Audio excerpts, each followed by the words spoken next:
咧就請你留步啦！大家可唔可以一齊心俾啲歡呼聲啊？靚仔 Jeffrey 魏俊生先。Hello，喂 Jeffrey，其實咧我想講咧，即係其實我見到好多 fans 咧，呢邊又有啦，呢邊又有啦，咁啊用抱有頭腦啱啦，呢個即係功夫式嘅打招呼啦，抱拳式啦。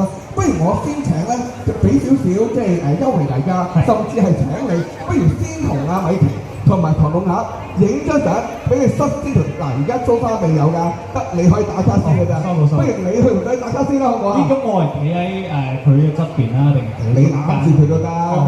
你過去佢條佢嗰邊先啦，你俾幾多朋友影張靚相先啦。你都要用翻呢個抱拳式都得嘅喎嚇。係啦，先望住記者朋友，亦都唔好唔記得望下你啲 fans，你。